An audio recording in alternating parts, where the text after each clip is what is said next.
following is a special multimedia presentation from NorthJerseySports.com. Brought to you by the Bergen County Education Association. Bergen County Public Schools work because the BCEA works with you.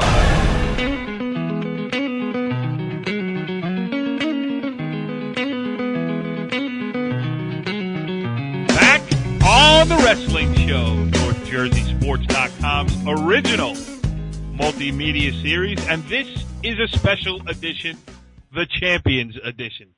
I am Corey Doviak, being joined by none of the usual crew here who have all departed for points south of North Jersey, headed down the Garden State Parkway toward Atlantic City. But I bring in our sometimes wrestling insider, NorthJerseySports.com's own Richie Ballgame Barton. What's going on, Richie B?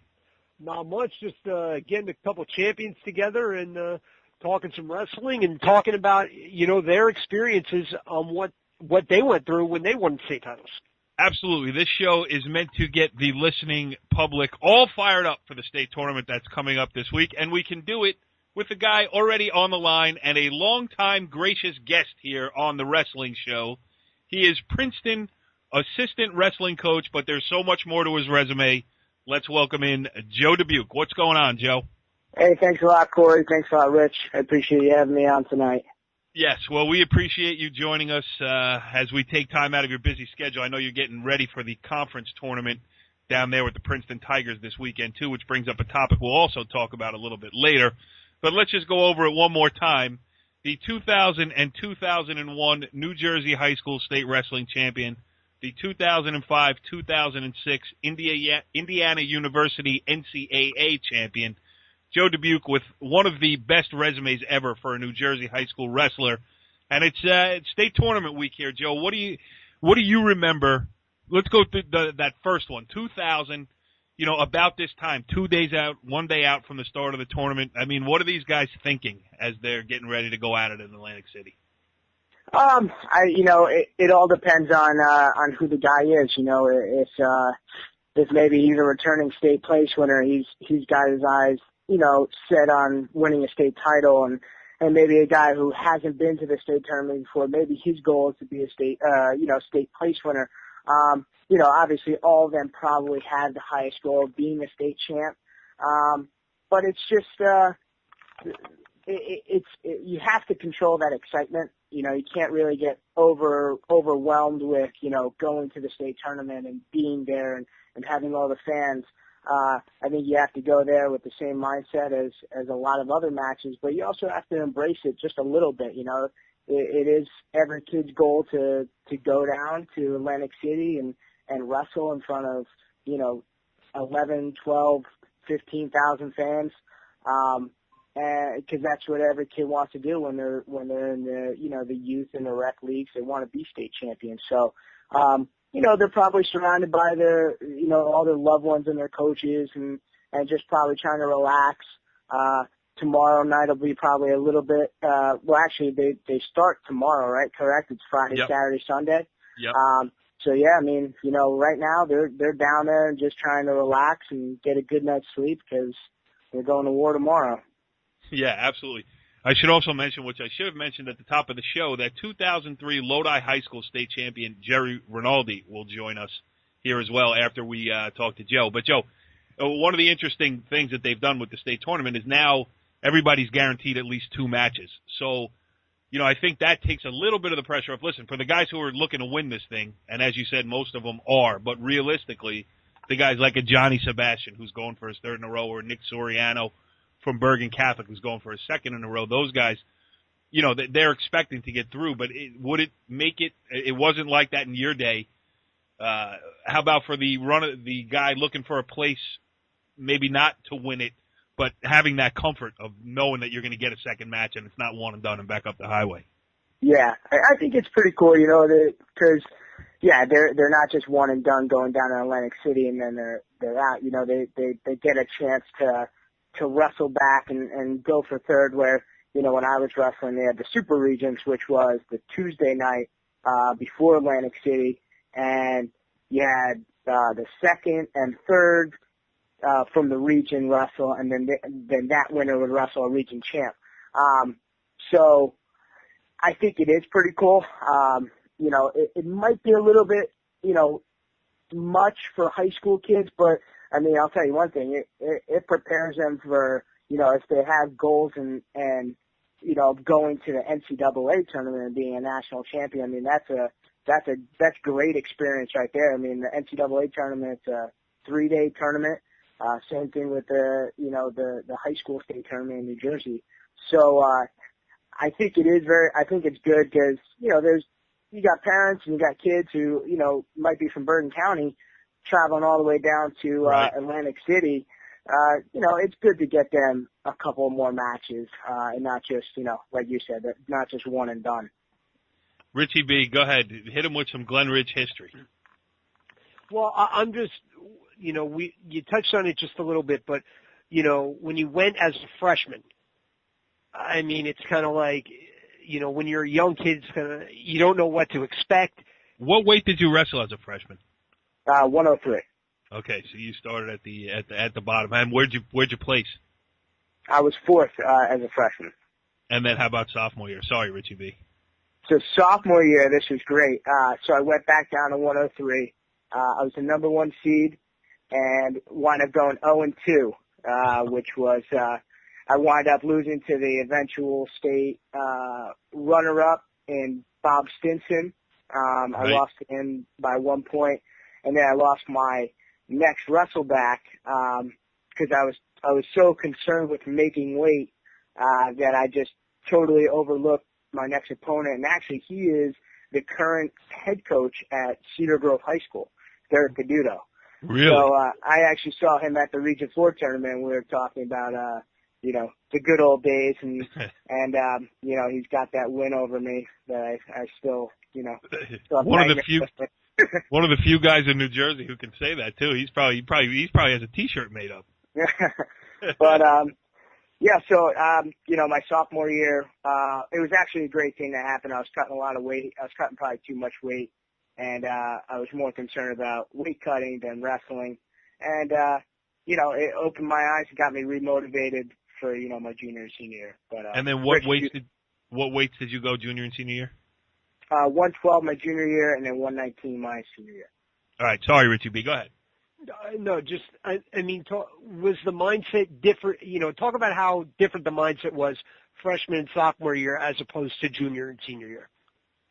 So, I mean, I would be lying here to say that as a freshman I was going in there to win a state title. I mean, you know, I really just wanted to go down there and just wrestle hard and have fun. Because I mean, you know, one of my goals was to be a state place winner as a freshman, which was, I mean, at that time, it was hard to do. You know, yeah. I'm not saying wrestling was better or it not. Was deeper. It was deeper. It was a little deeper. I think that I you know, we've been talking about this on the show.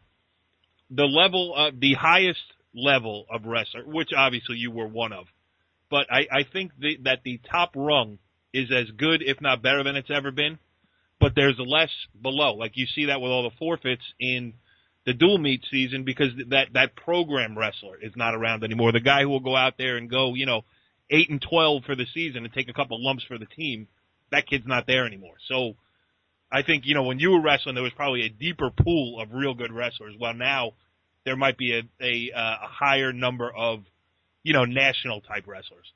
Yeah, I think the gap is a lot wider than it used to be. You know, where you have those, you know, you had those elite guys who you know is going to be competing for state championships, and then you have, you know, a big drop off of those guys who might not even be state place winners or state qualifiers. So, again, I mean, every generation is going to say, well, back in my day was tougher. And you know what? I agree. You know, my generation, the generation before me in the 1990s, I mean, those guys were tough as nails. I don't even know if I can compete with those guys who were, you know, 3-time state champs, and back in the 80s and things like that. So, I just think the mindset for me personally, when I was a freshman, I wanted to go there. I wanted to have fun. And obviously I wanted to compete my butt off. and I definitely wanted to place. I mean, that was my thing. I was like, I'm placing in this tournament. If I'm here, I'm placing, no doubt about it. And I wound up wrestling really, I wrestled Tom Noto in the quarters, who was the eventual state champion.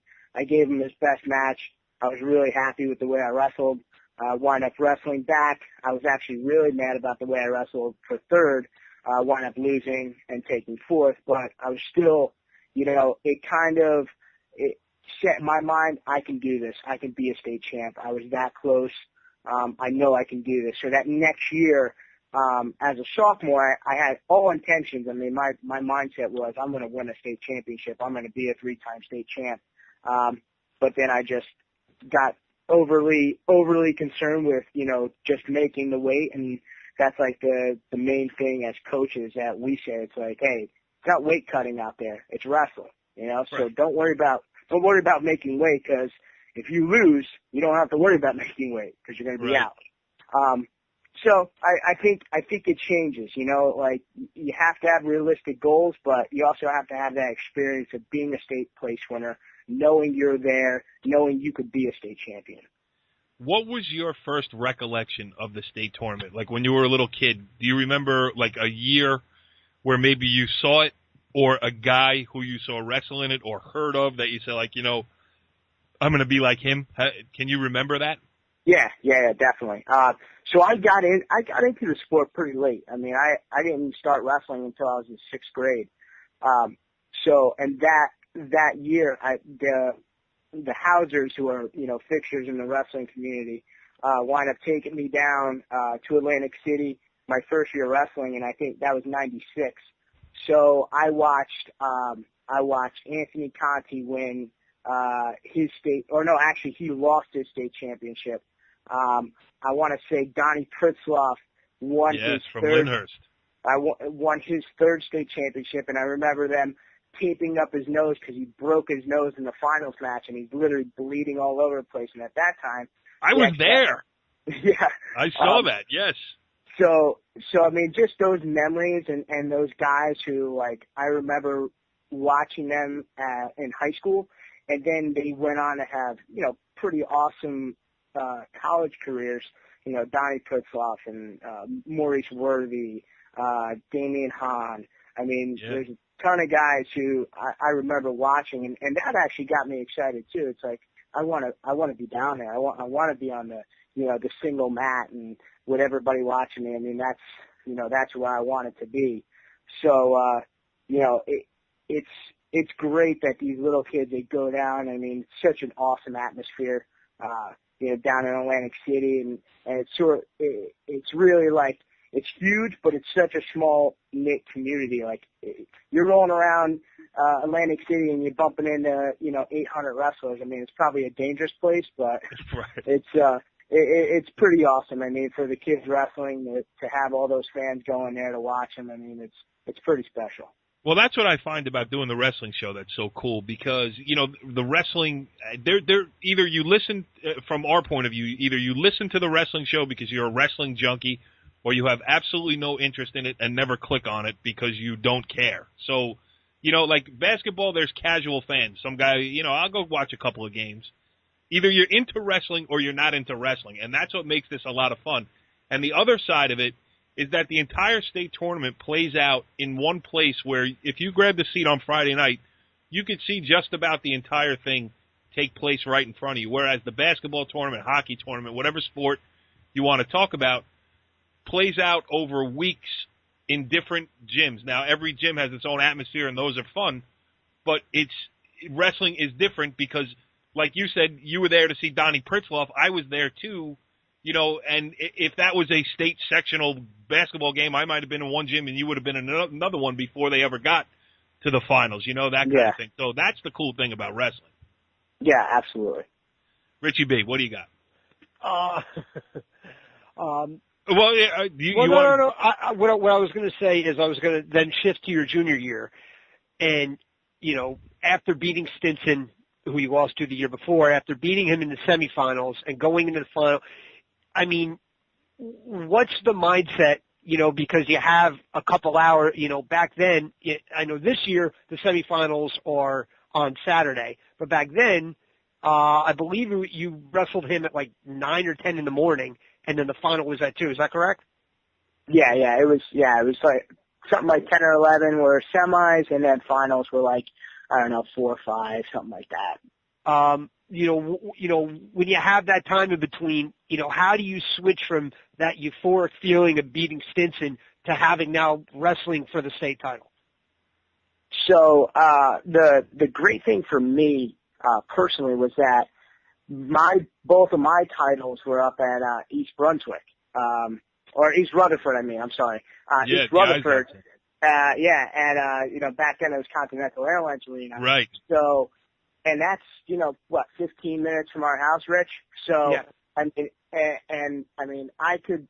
They had like, I'm not saying I'm a huge, huge popular figure, but I had about 60 fans, mixed in with my family and friends. More than 60. Yeah. I was there. It was more than 60, for sure. And that's something that was pretty awesome. It was like a home match. It wasn't even like I was wrestling for the state championship. It was like I was wrestling at a home match in Glen Ridge High School. But in between the semis and the finals, everybody's hugging me and kissing me, and it's great, and we're celebrating. And then I go and get something to eat with my parents and go have lunch, and it's just like, okay, we're just talking about wrestling, or just talking about, whatever's going on in the family. And then I come back and I walk through the doors of the Continental Airlines and I'm like, there's no chance I'm losing this match. There's not a chance. And, that was just my attitude. I'm like, hey, I'm in the state finals. So this kid doesn't have a prayer of beating me. So that was my mindset. And he was probably thinking the same thing. But I just know that you have to, for every kid, you got to go into that match saying, there is no chance this guy's going to beat me. I'm going to do everything in my power to win this match and be a state champion. Now, good. With that all being said, and, you guys are Glen Ridge guys, small town, Group 1 high school. I'm a Powell Park guy, small town, Group 1 high school. That is the great thing about being from a small town, is when something like that happens, because it doesn't happen often. It's not, it's not a wrestling factory, basketball factory. Every once in a while you get a group of kids that that come up together, make a great team and go through high school together, and the community gets behind them. Every once in a while you get the great wrestler who comes through and the community gets behind them. So, not saying that they don't have fun at Hackensack when it happens, but it's a special feeling when it's a small town because everybody knows everybody, and it really does make a huge difference. But all that being said now, so you had that type of experience as a high school state champion. Then you go to Indiana and you win 2 national championships. I asked this question to a bunch of guys that we've had on, and even Richie when we had Shooter Hunt on talking, retro basketball from 2005. Shooter Hunt was a kid who was an All-American baseball player at Tulane, a first-round draft pick in Major League Baseball. He's the assistant baseball coach at Tulane, and we asked him what was better, and he said it was that high school. That game against Shabazz in basketball, which wasn't even his best sport, that was, the most fun sports memory that he had. You had those great runs at Indiana. You wound up as a 2-time national champion. Very few people have ever been able to accomplish that. I don't know what the number is, but I'm sure it's less than 100 who've ever done it. How do you compare those runs where you're open to the entire, national wrestling audience as compared to being that Glen Ridge kid with something to prove? Oh, wow. That's difficult. So my first state championship was, something that was very special. Setting out, that was like my first major goal, that I set out as a young wrestler that, I wanted to be a state champion. When was Glen Ridge's last state champion before you? Had they ever had never. one? Okay, no. So you were the first. Yeah. So that was something that was like a feeling that, you can't really describe. And then backing it up with the second one was, awesome. And I went through some, trials and tribulations that year, and it was just special to me in a different way. But my first national championship, that was like a feeling that, that and the birth of my son and my daughter and probably getting married is probably it. Those 4 are probably the most special memories for me. You still put getting married up there, huh? You're doing all right. Yeah, well, I know my wife listens to this, so I gotta. I know. I got a wife.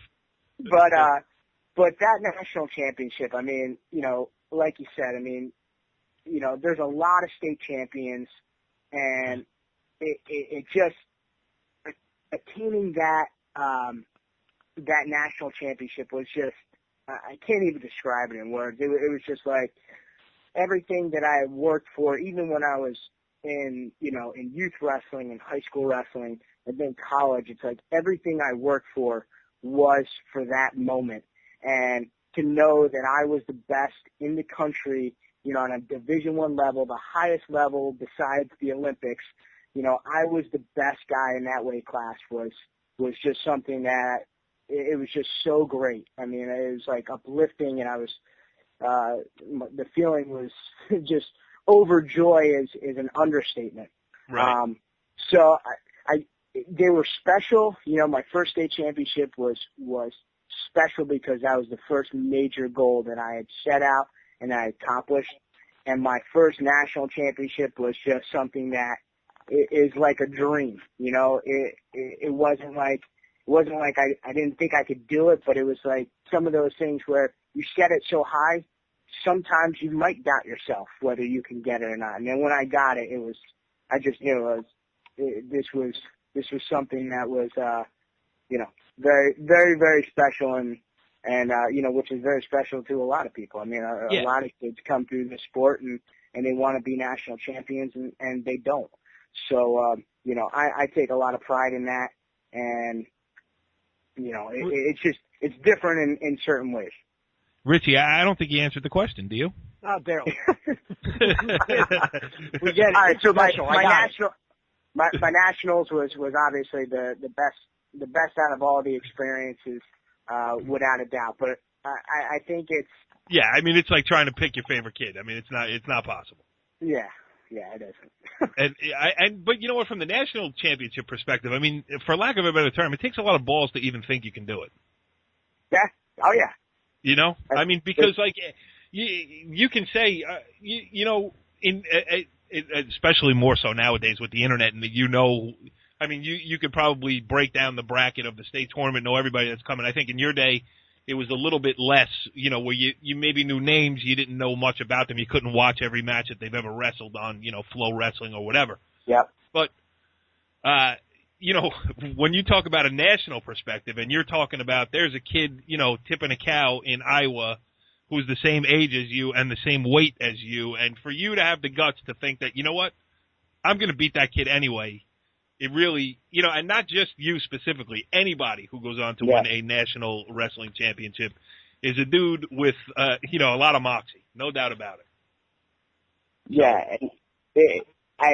We say it every year. I mean, there's 330 Division I wrestlers at the national tournament, obviously broken out into 10 weight classes. Right. And there's 10 national champs, and then only 8 or 80 All-Americans. I mean, it's crazy. I mean, we don't really, and we talk with the other coaches in the office. I mean, you don't actually really appreciate how difficult it is to be an All-American. Never mind to be a national champion. I mean, I've got way more respect for the national tournament now that I'm a coach than I did as an athlete. Because I mean, as an athlete, yeah, you got to be a little ignorant and stubborn and bullheaded to think that I'm going to be a national champion. I don't care what anybody says. I'm going to be a national champ. And where now I'm like, man, I look at last year's tournament and I'm like, man, I can't believe that kid wasn't an All-American. Never mind. I have so much more respect now as a coach because I know how hard it is, and I see all these guys who are tough as hell wrestlers, and they go to that national tournament and it kind of chews them up a little bit. And then it's great. I mean, it's awesome. It's an awesome sport because it brings the guys who believe in themselves and maybe didn't have a great regular season, but they believe in themselves and they go and have an awesome tournament and they either win it or they place really high and everyone's like, oh my God, I can't believe that kid did that. And then you got those number one seeds who go 0-2 or don't place or something like that. So it's a ridiculously hard tournament, but it's awesome because it makes gems out of certain people. Yeah. All right. We should do this more often because every time I get you on the phone here, we keep you on forever. But I do want to touch on one last thing before we let you go here, and this we ask you to put the whistle around your neck for a second. As a Division I assistant coach, the state tournament in New Jersey starts this weekend, obviously, Friday night. You can't be there. You're in your conference tournaments. Every other Division I coach on the Eastern Seaboard is in their conference tournaments.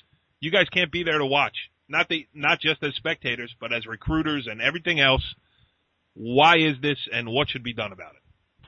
So yeah, I mean, this is a big issue, and every D1 coach, I mean, especially in New Jersey, I mean, you got Ryder, Rutgers, and Princeton all have our conference tournaments this weekend. We can't go, we can't recruit. I mean, it means a lot to these kids to just see us there. You know, I mean, whether, we can't really talk to them much during the tournament, but they can see who's there. And, you can't really see things on film that you see in person. You can't see how a kid reacts or how he takes a tough loss or even a great win, which goes into recruiting. I mean, there's a lot of X factors out there that go into whether you get a kid or decide to recruit a kid. But I mean, just not even that. I mean, New Jersey's the best state tournament in the country. And the fact that, we can't go and watch some kids who maybe high on our list, it's tough. I think it's tough it's really tough for the kids who are being recruited. I mean, and it's tough for the Division I programs. I think what we need to do is, here's the thing. The college probably not going to change their ways to cater to high school. Right. But what the NJSIAA needs to do is to see how important this is, for recruiting. And I mean, if the student athlete if they have their best interest in mind, they need to, either push back a week or push up a week. I think they have to coincide with the conference tournaments and say, okay, when are their conference tournaments? Maybe we should put the state tournament a weekend before or maybe a weekend after. I think it'll only benefit the student athletes, who the coaches can see. I mean, even those kids who are seniors who haven't signed places, but maybe they didn't have a great junior year, but then they have a phenomenal senior year, go on and win a state championship, which maybe nobody thought they can do. I mean, that's important to talk to that kid after he wins. So I feel very strongly, I feel strongly as a coach, and as a recruiter, but also as just a New Jersey wrestling fan. I mean, I want to go and watch these kids. I want to bring my son there and have him watch the state tournament, with me. So it's a tough issue. I think it's a real sensitive issue. I mean, I'll tell you one thing, the EIWA tournament, every single coach will be talking about why is the state tournament this weekend and not last weekend or the next weekend. It's a great point. Richie B, you count Steve Timko as a close personal friend. Can you do something about this? No. all I can do is get in his ear a little bit. Joe Dubuque. Oh, go ahead. No, I was just going to say, I mean, I think that's all it takes. I mean, if they realize that it's an issue and that, it's in the best interest of the student athlete, I think they're going to do the right thing. Yes, we say that often here on NorthJerseySports.com podcast, and sometimes it even happens. Joe Dubuque, the assistant coach of the Princeton Tigers and New Jersey wrestling legend. As always, we thank you for joining us here on the Wrestling Show, and thank you for suffering Richie B for the last half hour. Thanks a lot, guys. Always a pleasure being on. I look forward to being on again. All right, well, we go from Joe Dubuque's memories of his high school wrestling days to another guy who had one of the greatest tournaments, really, for a North Jersey wrestling fan that anybody can remember around here, and it's been 11 years. He's the Lodi legend, Jerry Rinaldi, joining us here on The Wrestling Show. Jerry, long time no talk, pal, but thanks for joining us. No, it's a pleasure, guys. You're talking to you guys. How's it going? Everything's going well here. We got the state tournament coming up, starts Friday night. I'm sure that you know what these guys are going through as they prepare for the tournament. But let's quickly go back to 2003. And Richie, I'll throw it over to you because you actually covered it, and it really was crazy. So why don't you give the setup and your recollections, and then ask Jerry what you're going to ask him. I mean, the buzz just before the state finals. I mean, obviously there are a million weight classes, but the buzz before the finals was all about this match. And I don't remember where it was, but it was one of the later matches. And, I mean, you just felt the tension in the air, and it was just building and building and building. And finally, Jerry and Jeff Black from Absegami, who was also undefeated, took the mat. And to this day, I've never seen anything like it. I mean, no matter what game you go to, no matter what sport you're at, there always seem to be fans from each side, and not to say that it's split. Obviously, it's, pointed more towards the home crowd. But, I mean, there were 10,000 people there, and everybody wanted Jerry to win. And right. It was the best atmosphere that I've ever been involved in for a high school sport, and maybe for any sport. It was absolutely incredible. My question is, obviously you felt that too, but how did you harness that adrenaline and keep your composure? Well, it didn't hurt having pretty much the town of Lodi there in the stands for me either. They kind of got the rest of the crowd going, I think. I had just tons of support throughout my whole career. I know, even now I just know how fortunate I was to have that kind of a base between my family and my extended family, which was my town at the time. It was like I was in my backyard in AC. I just had so many people around me that, I knew had my back and were there to support me and had supported me my whole career. So, I felt just so comfortable the entire weekend with everybody that was there for me, and just it was like stepping out to the practice room when I went out to the state final mat pretty much. Go ahead, Richard. Going into that match, I mean, obviously you had a great high school career, but, did the finality hit you in a sense that, hey, I'm a senior, I don't have a state title. Did you feel like if I lost that match, not that your career was, would you say it was unfulfilled if you didn't get a state title? Was that, part of the nerves going into it? Not to put pressure on the guys that are going into that situation this weekend, but for me personally, 100% on the money, Rich. I made it an all or nothing thing to myself going into that weekend. It's kind of the goal I had going into high school. I remember pretty vividly. I remember coming pretty close the year before and the prior year to end my high school career without achieving that goal would have been, in my head at the time, devastating. And in hindsight, looking back at it and, going through the things you go through in life, you realize there's other things outside of wrestling. But at the time, as a 17-year-old in high school who did nothing but, wrestle in school and, do the student athlete thing, I couldn't imagine not having that title at the end of that weekend. So, yeah, again, not to put the pressure on the guys going into it now, because there are other things out there, as they will find out. But at the time, in my young life, that was the biggest thing on my plate. And I could not picture walking away from there without having my hand raised. And, it's such a great point that you make because, every kid right now, this is crunch time in every sport, and they are just living it. You know what I mean? Like basketball, you're shooting a zillion free throws. It's your life, And like you say, when you go on, unfortunately, you realize that in the grand scheme of things, it's not that important. But at this time of a kid's life, it is. Yeah, and I'm not looking to trivialize it either because it's something, to this day, I take it with me. It's not the biggest thing in my life, but it's something I'll always have, and I'm, tremendously grateful for it.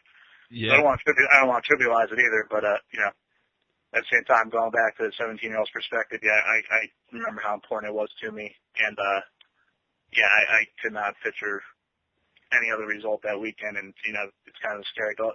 scary thought to put myself back in that place now. I haven't been there in a while and trying to picture how it would have been. Yeah, so, not until NorthJerseySports.com calls you up 11 years later. Have you got to right. I think they're just getting going back in the day around that time. I don't think they've been out too long. So yeah, we started in the 2000-2001 season. So we were about 2 years old, and yeah, I mean we were young and dumb too, as a matter of fact.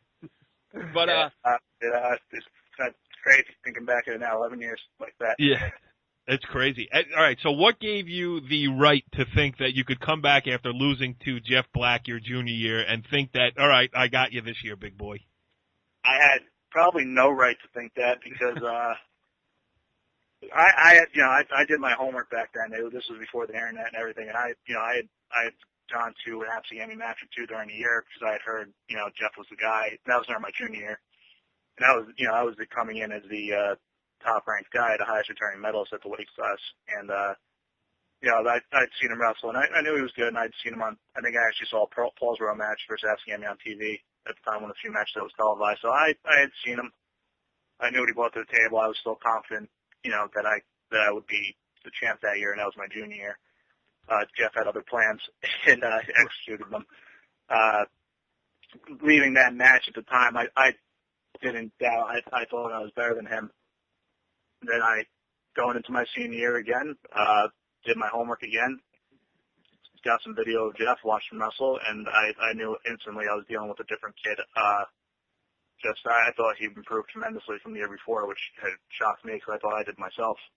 Right. So that confidence I actually had going into the first match against him, I didn't have that entire year my senior year, which actually probably pushed me harder than I had previously been pushed to that point.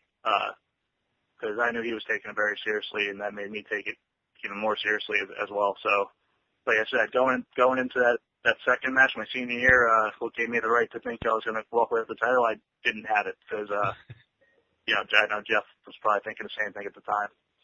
Have you seen, talked to, heard from, crossed paths with Jeff Black in the past 11 years? Here and there, not mutual respect. He was very respectful of me back then, as I was of him. We bumped into each other, in AC a couple times. Just quick, hi, how are you?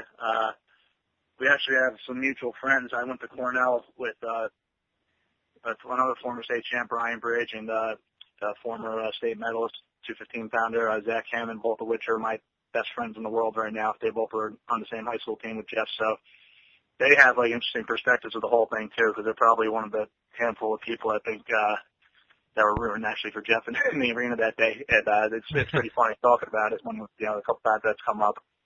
But yeah, we bumped into each other a couple times. We were actually on the chart in college together at the tournament one time, and I think Jeff had some poor problems with his health, as far as his knees and stuff in college. But I know we were on the chart together at the Scuffle in the Southern Scuffle back in its infancy in 2005, I think, maybe our sophomore year. Wow. And we were on the same side of the chart, and he ended up not being able to compete.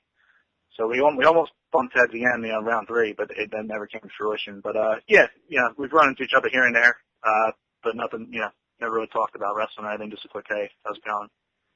Go ahead, Ricky B. Yeah, I'm going to actually get to the match now. And, okay. Sorry. And, the crowd was just going crazy on me before the match even started. And when the match started, it was more of the same, but Black got an early takedown on you. Did that kind of throw you for a loop mentally, or, what's going through your mind? You're down 2-0, and it's like, again, everything you worked for is kind of, could slip away in an instant. That I think that takedown had come. I haven't seen the match in a while. I think it had come after I had almost nailed the takedown, near the edge. Mm-hmm. So I was already pretty honed in at that point and pretty pumped up. I think to that point, that was probably the first time I had been taken down since Jeff took me down in the semifinals the year before. I don't think anybody scored a takedown on me from that point to the state finals. So, as far as that goes, that can shock you, yeah, but I was very dialed into the match at that point, as were my coaches. I remember I looked over at them quickly after it happened, and they snapped me right back into it. So it wasn't, maybe for a second you think, wow, how the heck did that happen? But you're in the match, you're in the state finals. You've been battle tested at that point. It's not something that really weighs on me during the match. Yeah. Then, you take a 3-2 lead. You're going into the third. He gets hit with a stall. You seem to be clearly in control. He's taken, blood time, injury time. I mean, the third period, I remember, seemed like it lasted like 15 minutes. The crowd's booing at every injury timeout. And then all of a sudden, just like when it seems you're about to wrap it up, he takes you down with, I think it's 17 seconds left to tie the match and send it into overtime. And you gave I just looked and you gave one deep breath, oh man, I can't believe this. I mean, what's going through your mind at that time? Well, I know the day before actually, I had double overtime match in the semis against a very tough guy, Zach Aaron, and it was kind of the same situation, and that was the semifinal round was really my hump of 2 years before that, and I think with maybe 10 seconds left in the semifinals, they got called me for an illegal hold, which tied the match up. It was kind of like deja vu from the day before, and I had gotten through that situation, so I guess I wasn't totally uncomfortable as I was, the round before that in the semis. So it wasn't, it wasn't terrible. It didn't weigh on me mentally, but it was just I was right there, and I just let it go. Again, that's something that comes in your mind quickly, and you quickly dismiss it, and you're still wrestling, you still have a very tough, hungry guy in front of you, so you got to snap out of it pretty quickly. Yeah. That is, I mean, it is crazy to think about. Really, I'm reading Rich's story as you guys are talking, and he makes the Rocky reference, which is obvious, but it's so true. I mean, if you scripted this, it'd be cheesier than Vision Quest. If you put this down on, loses to him in the semifinals, goes down to Absegami to scout, you could just picture, the kid pulling up. What was the fashionable car in 2003? I don't know, a Ford Probe. Pulling into the parking lot of Absegami High School. Nobody would believe it. And then, all of this stuff comes out and it winds up in overtime. I mean, did it feel a little bit like a movie? In hindsight, yeah. As I was playing at the time, it was just felt like it was just meant to happen. I was meant to go out there and kind of, scrap with him. And to his credit, too. I mean, since that time, I've had, my college career, probably over 150 D1 matches and, at high-level jiu-jitsu matches against high-level guys, and he's still one of the guys that pushed me, further than anybody. So, to his credit, he brought me to a level I needed to be in that match. Wow, that's crazy. And you became Lodi's first state champion at the time since 1944. I mean, the town, we know Lodi. It's I grew up in Powell Park, similar kind of working-class, blue-collar town where a town like that is going to get behind all of its athletes, but an athlete like you making that historic run, that had to be crazy. Yeah, like I said, I had a lot of support. It was, I started becoming established a couple years before that when I first played, so people were starting to get a little more into wrestling around the town, and they were following the matches and get more into it. And, it's not a huge town, so you build pretty strong relationships with the people that are in there. And, it at the time, it seemed like it was a pretty big deal. Give a quick shout out to, I was actually at a wake last night for my old athletic director at the time, Billy Massipus. He passed away recently, and just gave me tons of support throughout my career. I just want to give him a quick thanks on the air. Yeah, no, it's great, and I'm sorry to hear about that too. I remember him as well. So, yeah. So what since that? I mean, catched up. Obviously, you went to Cornell, had a good college career. You said you've been practicing jiu-jitsu. I mean, are you still involved in sport in some way, or is that more of a hobby now? More of a hobby now. I mean, to kind of compete at a higher level at this stage in the game, you kind of live the warrior lifestyle, whether you're, training for high-level wrestling competition or jiu-jitsu or MMA, whatever you're going to do. I'm more of a weekend warrior in my old age. I find, I've got a family now, wife, little baby. Got to be a little more responsible with my body. Had a couple surgeries recently, so I just kind of be a little more selective with how I train and when I choose to get out there and scrap and mix it up a little bit. And Richie B, he could still kick your ass. What was that? I said you could still kick Richie B's ass in about 5 minutes. Not 5 seconds, I should say. Oh my God, yeah. I'm old. I saw Rich at a match this year. He still looked pretty scrappy, so I'm not going to comment on it. Yeah. Don't worry. I could only go about 25, 30 seconds hard, and then I'm gassed. I like when I make fun of Rich Barton's level of fitness, where I might trip getting on the mat. So I will definitely defer. Hey Jerry, this was great, man. We're glad to hear you're doing well. Glad to hear your recollections from the state tournament, and glad to just talk about wrestling with a New Jersey wrestling guy. I mean, it's been fun, and we certainly appreciate you stopping by here on the wrestling show as the state tournament gets moving again. And there's going to be 14 guys who get to live their dream this weekend. No, I'm actually the first time I'm going to get to go down there in a couple of years. I followed my brother around the NCAA circuit for a while, so it was about the first time in 5 or 6 years I've been down. So you guys called me. I was actually packing up my bag, minus the wrestling shoes, but I'm pretty excited for the weekend myself. I can't wait to get down there and watch some action and see some good great moments. Great stuff, Jerry. We wish you the best of luck with whatever comes next for you. And next year when we do the recollection show, we'll pull up some more old dirt on you and ask you about it again at this time next year. I had a blast, man. Looking forward to it. All right, Richie B. Well, we have these guys on, the Joe Dubuques of the world, the Jerry Rinaldis of the world, and as you so eloquently put it, it really makes us feel like terrible. Yeah, pretty much. Not only are they more well-spoken than we are, but they're just better people than we are. Yeah. I mean, you talk to these guys and you realize like the laser-sharp focus that they had at 15, 16, 17 years old. It's crazy that they were able to, forget it. I mean, wrestling is the ultimate physical test, between making weight and getting beat up day in, day out. But it's also the ultimate mental test because you got to get out there all the time and repeatedly do it in one-and-done situations if you want to get anywhere. And it's unbelievable that those guys, and guys like them, I mean, there's, how many guys have won state championships and gone on to do great things, but to be that focused at that young of an age, I mean, I'm still waiting for that to happen to me. Yeah, I don't think it's coming, pal.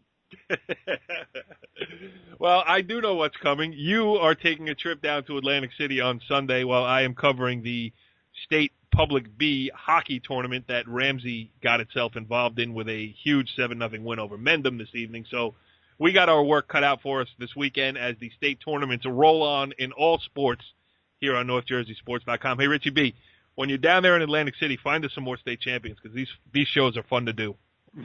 Well, this is a good year. I think we're going to have quite a bunch of them. I'm predicting 8.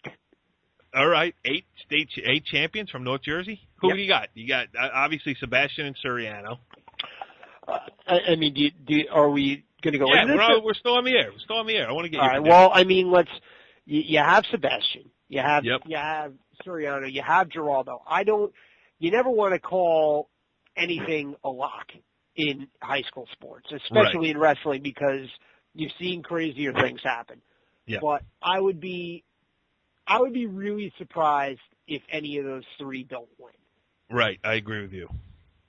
But I mean, there are a bunch of different wrestlers at a bunch of different weight classes that can really, come out and surprise. Shall we go through the list? I mean, if you got it there. I mean, I just want to get your prediction so that if you're right, I can never mention it again. If you're wrong, I can harangue you about it for the next. You know what the crazy thing is? I actually wrote it down earlier and I left it in the car. But let me see if I can get off the top of my head. I mean, there are really only a few weight classes in where North Jersey guy really isn't in the mix. Yep. I mean, I think 106 is one of them off the top of my head, maybe a 160, I believe.